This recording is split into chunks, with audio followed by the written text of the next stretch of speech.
I don't know when you're going to read this, but I can tell you when it started. I was out for a walk alone in the woods when the entity came for me. It was beyond a blur. It was, for lack of a better term, absence of meaning.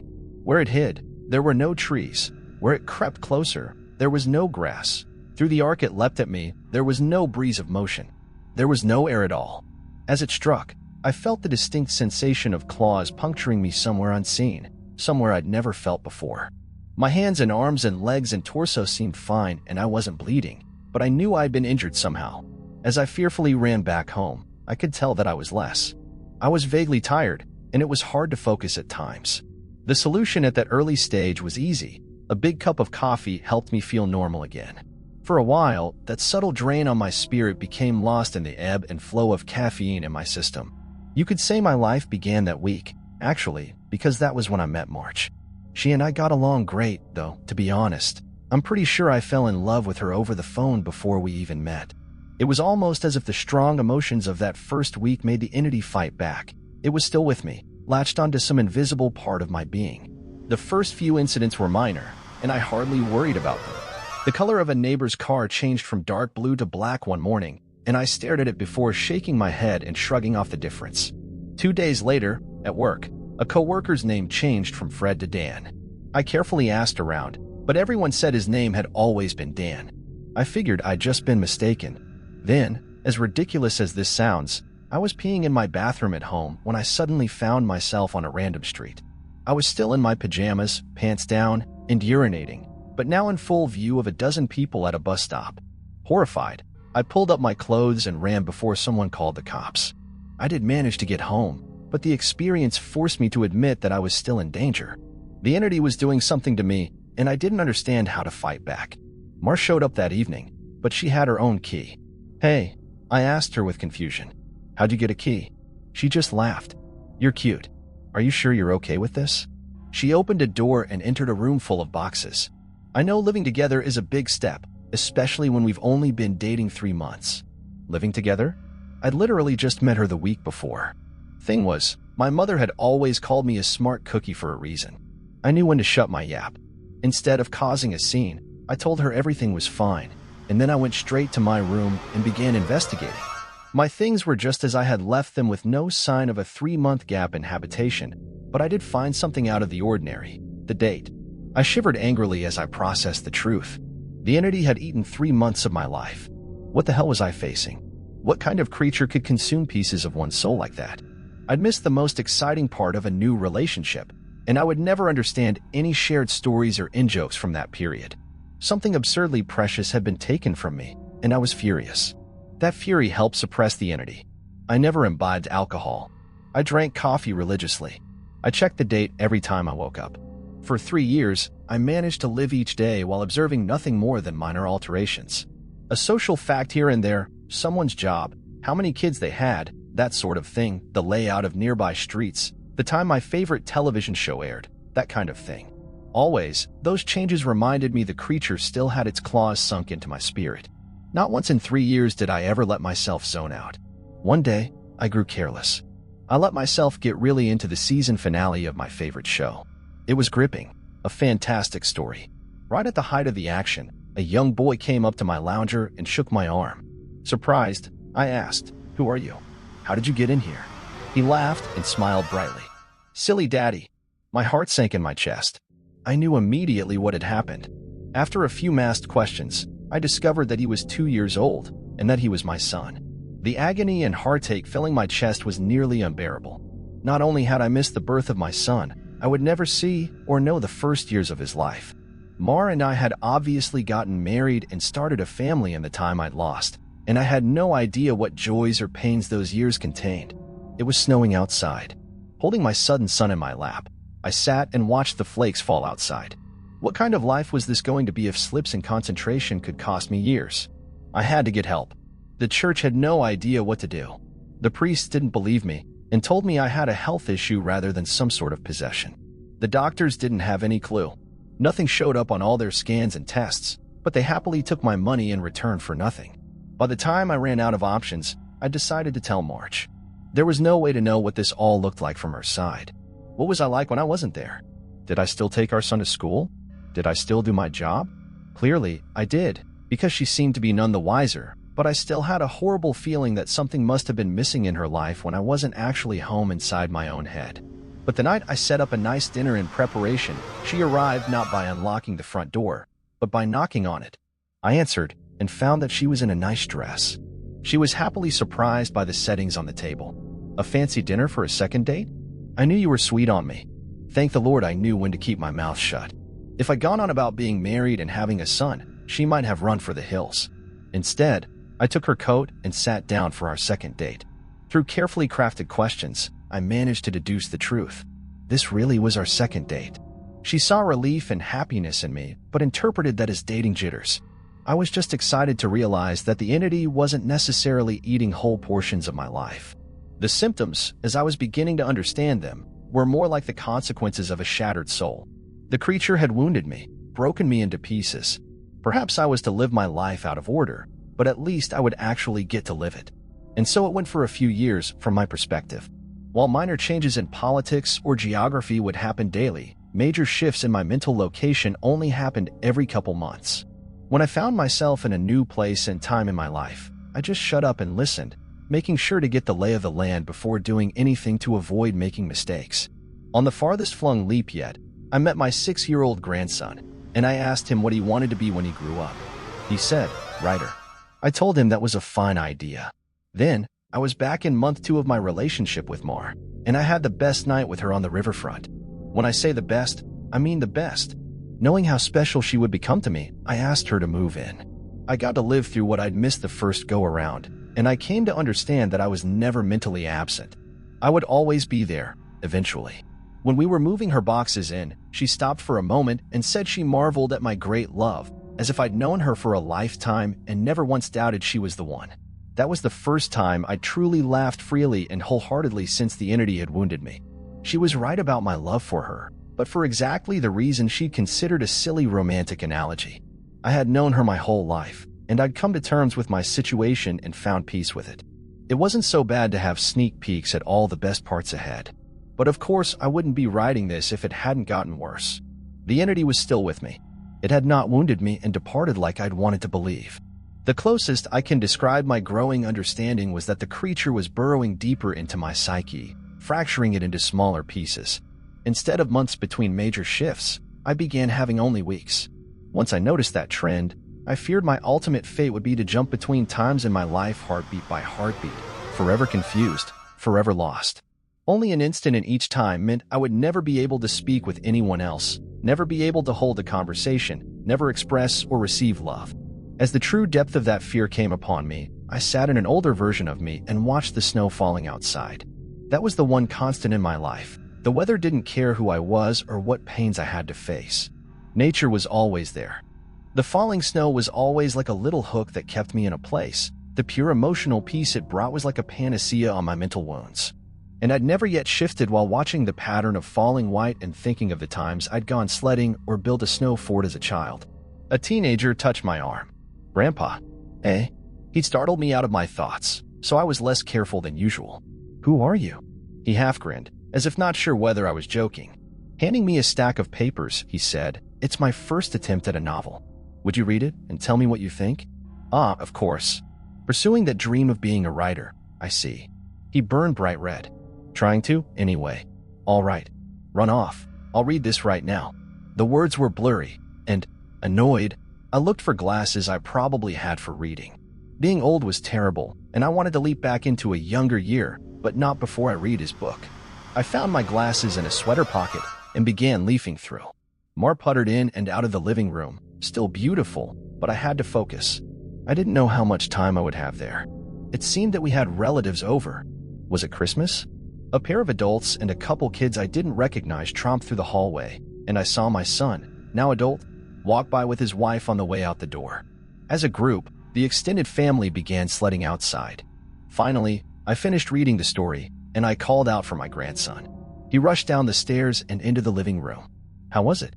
Well, it's terrible, I told him truthfully. But it's terrible for all the right reasons. You're still a young man, so your characters behave like young people, but the structure of the story itself is very solid. I paused. I didn't expect it to turn out to be a horror story. He nodded. It's a reflection of the times. Expectations for the future are dismal, not hopeful like they used to be. You're far too young to be aware like that, I told him. An idea occurred to me. If you're into horror, do you know anything about strange creatures? Sure. I read everything I can. I love it. Warily, I scanned the entrances to the living room. Everyone was busy outside. For the first time, I opened up to someone in my life about what I was experiencing. In hushed tones, I told him about my fragmented consciousness. For a teenager, he took it well. You're serious? Yes. He donned the determined look of a grown man accepting a quest. I'll look into it, see what I can find out. You should start writing down everything you experience. Build some data. Maybe we can map your psychic wound. Wow, sounds like a plan. I was surprised. That made sense, and I hadn't expected him to have a serious response. But how will I get all the notes in one place? Let's come up with somewhere for you to leave them, he said, frowning with thought. Then I'll get them, and we can trace the path you're taking through your own life, see if there's a pattern. For the first time since the situation had gotten worse, I felt hope again. How about under the stairs? Nobody ever goes under there. Sure. He turned and left the living room. I peered after him. I heard him banging around near the stairs. Finally, he returned with a box, laid it on the carpet, and opened it to reveal a bursting stack of papers. He exclaimed, "Holy crap." But of course, being a teenager, he didn't really say crap.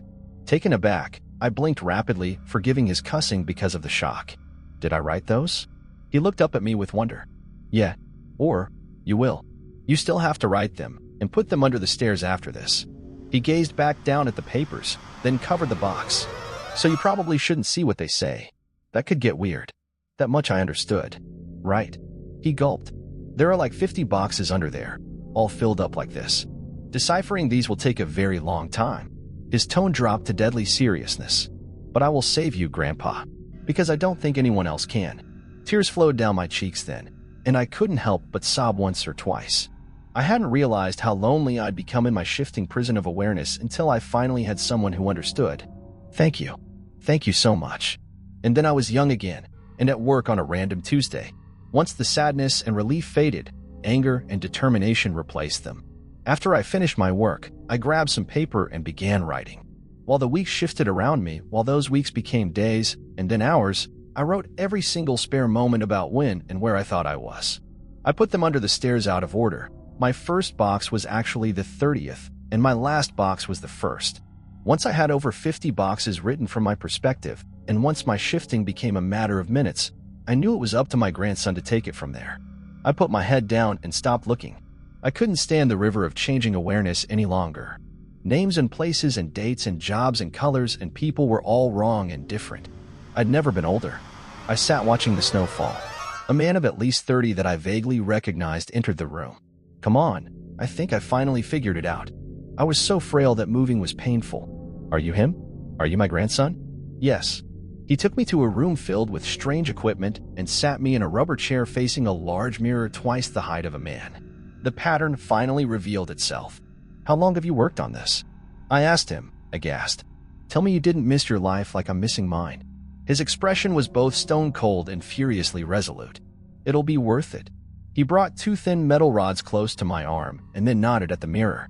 Look, this shock is carefully calibrated. The electric zap from his device was startling, but not painful. In the mirror, I saw a rapid arcing light silhouette appear above my head and shoulder. The electricity moved through the creature like a wave, briefly revealing the terrible nature of what was happening to me. A bulging leech-like mouth was wrapped around the back of my head, coming down to my eyebrows and touching each ear, and its slug-like body ran over my shoulder and into my very soul. It was a parasite, and it was feeding on my mind. My now-adult grandson held my hand as I took in the horror. After a moment, he asked, "Removing it is going to hurt very badly. Are you up for this?" Fearful, I asked, "Is Mar here?" His face softened. No, not for a few years now. I could tell from his reaction what had happened, but I didn't want it to be true. How? We have this conversation a lot, he responded. Are you sure you want to know? It never makes you feel better. Tears brimmed in my eyes. Then I don't care if it hurts or if I die. I don't want to stay in a time where she's not alive. He made a sympathetic noise of understanding and then returned to his machines to hook several wires, diodes, and other bits of technology to my limbs and forehead. While he did so, he talked. I've worked for 2 decades to figure this out, and I've had a ton of help from other researchers of the occult. This parasite doesn't technically exist in our plane.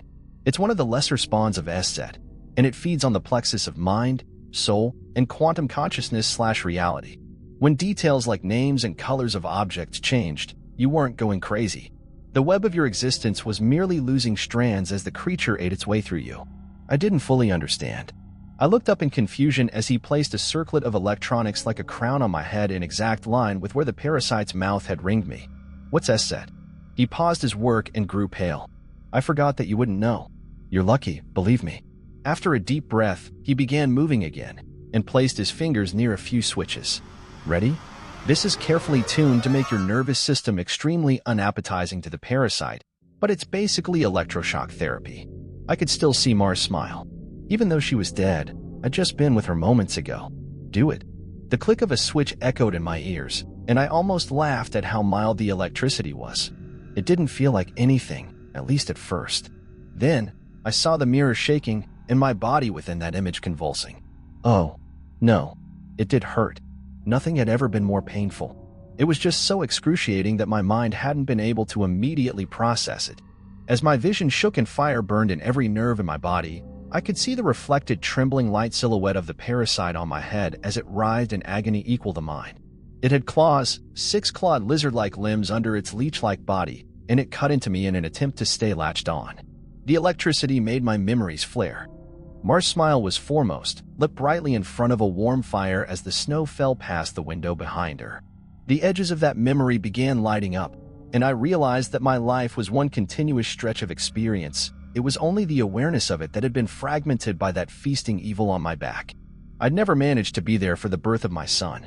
I jumped around it a dozen times, but never actually lived it. For the first time, I got to hold Mars' hand and be there for her. No. That moment had shifted seamlessly into holding her hand as she lay in a hospital bed for a very different reason. Not this. God. Why? It was so merciless to make me remember this. I broke down in tears as nurses rushed into the room. I didn't want to know. I didn't want to experience it. I'd seen all the good parts, but I hadn't wanted the worst part, the inevitable end that all would one day face. It wasn't worth it. It was tainted. All that joy was given back 10,000-fold as pain. The fire in my body and in my brain surged to sheer white torture, and I screamed. My scream faded into a surprised shout as the machines and electricity and chair faded away. Snow was no longer falling around my life. I was out in the woods on a bright summer day. Oh God. I turned to see the creature approaching me. It was the same absence of meaning, the same blank on reality. It crept forward, just like before, but this time, it hissed and turned away. I stood, astounded at being young again and freed from the parasite. My grandson had actually done it. He'd made me an unappetizing meal, so the predator of mind and soul had moved on in search of a different snack. I returned home in a daze, and while I was sitting there processing all that had happened, the phone rang. I looked at it in awe and sadness. I knew who it was. It was Marjorie, calling for the first time for some trivial reason she'd admit 30 years later was made up just to talk to me.